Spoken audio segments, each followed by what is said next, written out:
Hello and नमस्ते, welcome to इटीस online. आज के वीडियो में हम लोग पढ़ने वाले क्लास 10th एनसीईआरटी की बुक का chapter number 7th glimpses of India का first part a baker from Goa. चलिए बिना देरी के करते हैं वीडियो स्टार्ट।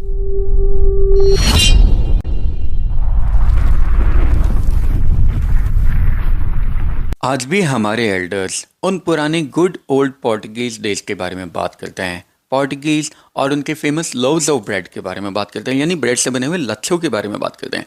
ब्रेड खाने वाले अब शायद गायब हो गए हों, मतलब ख़त्म भी हो गए हों, लेकिन ब्रेड बनाने वाले आज भी हमारे बीच में मौजूद है, जिसमें मिक्सर, मोल्डर और वो लोग जो ब्रेड को बेक करते हैं यानी बेकर्स भी मौजूद है। ये काफ़ी समय पुरानी और टाइम टेस्टेड यानी समय की कसौटी पर खरी उतरी फर्नेस आज भी वहाँ पे एग्जिस्ट करती है।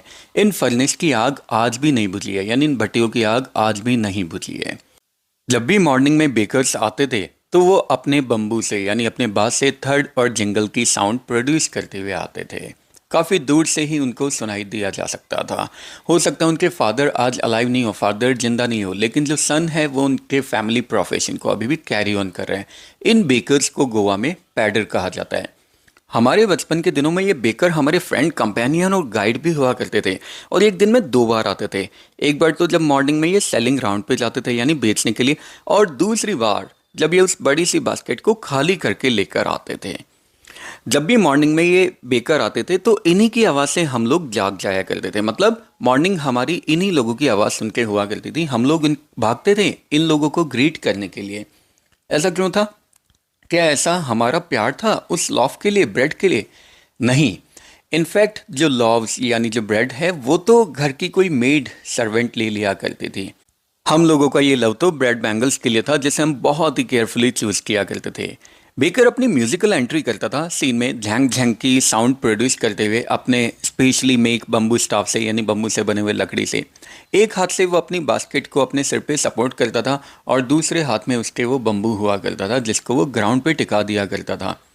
जब भी लेडी आती थी तो वो उसे गुड मॉर्निंग विश किया करती थी और वो अपने उसी वर्टिकल बम्बू पे उस पूरी बास्केट को रखा करता था। हम बच्चों को तो इधर उधर धक्का देके जो मेड सर्वेंट है वो साइड में हटा दिया करती थी, लेकिन हम लोग हार मानने वाले कहाँ थे। हम लोग भी किसी डोली के ऊपर चढ़ जाते, पैरापेट पे चढ़ जाते और उस बास्केट में झांक रहे होते थे ब्रेड बैंगल्स के लिए। बड़ों के लिए ब्रेड के लॉव्स होते थे और छोटे बच्चों के लिए ब्रेड बैंगल्स हुआ करते थे। हम लोग तो तब अपने टीथ को ब्रश करने की परवाह भी नहीं किया करते थे, और वैसे भी ब्रश करना भी क्यों चाहिए भाई? कौन तो मैंगो लीफ तोड़े और उसके बाद में उसको टूथ ब्रश बना के उससे ब्रश करे, और ज़रूरी क्यों है? वैसे भी अभी हम लोग गरम गरम चाय पियेंगे तो सारे जम्स तो उसमें वैसे ही गर्मी में डूब के मर जाएंगे। ब्रेड से बना हुआ एक आइटम था जिसका नाम था बॉल, जिसे लोग बॉल बोलते थे। और ये जो स्वीट ब्रेड है जिसका नाम बॉल है, मैरिज गिफ्ट इसके बिना मीनिंगलेस हुआ करते थे। इनफैक्ट घर में अगर कोई भी ओकेजन है तो वहाँ पे केक्स और बॉलिनाज बहुत ही ज़्यादा इंपॉर्टेंट हुआ करते थे।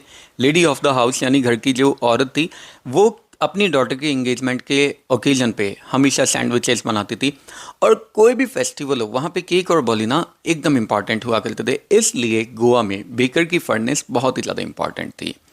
जो बेकर और जो ब्रेड सेलर है वो उन दिनों में एक बड़ी अजीब सी ड्रेस पहनते थे जिसे लोग कबाई बोलते थे। ये एक्चुअली एक सिंगल पीस लॉन्ग फ्रॉक हुआ करती थी जो कि घुटने से थोड़ा सा नीचे पहुंचती थी। हमारे बचपन में जब भी हम लोग किसी भी इंसान को देखते थे जिसने शर्ट पहन रखी है और ऐसे ट्राउजर्स पहन रखे हैं जो फुल लेंथ से थोड़े कम है लेकिन हाफ पैंट से थोड़े ज़्यादा लंबे हैं, तो उसे ऐसा कमेंट मिलता था कि उसने पैडर के जैसे कपड़े पहन रखे हैं। बेकर यूजुअली अपने बिल्स कलेक्ट किया करते थे हर मंथ के एंड पे। मंथली अकाउंट्स को हम लोग पेंसिल से किसी दीवार पे रिकॉर्ड कर दिया करते थे। बेकिंग उस जमाने में बहुत ही ज़्यादा प्रॉफिटेबल बिजनेस हुआ करता था। बेकर की फैमिली कभी भी भूखे नहीं मरती थी। वो, उसकी फैमिली और यहाँ तक कि उसकी फैमिली में सर्वेंट भी हुआ करते थे।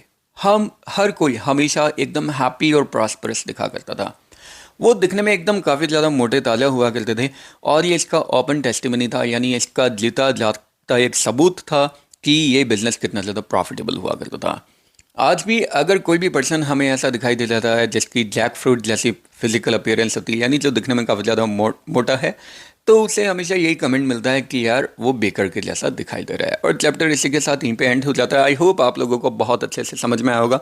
फिर भी कोई कमेंट, सजेशन, डाउट है कमेंट बॉक्स में आप लोग बिल्कुल पूछ सकते हैं। हमारी एडी से ऑनलाइन टेलीग्राम चैनल को भी ज्वाइन कर सकते हैं, फेसबुक और इंस्टाग्राम पे फॉलो भी कर सकते हैं। चलिए मिलते हैं इसी तरह के और किसी मजेदार वीडियो में, तब तक के लिए have a good day, take care, bye bye, जय हिंद, जय भारत, राधे राधे।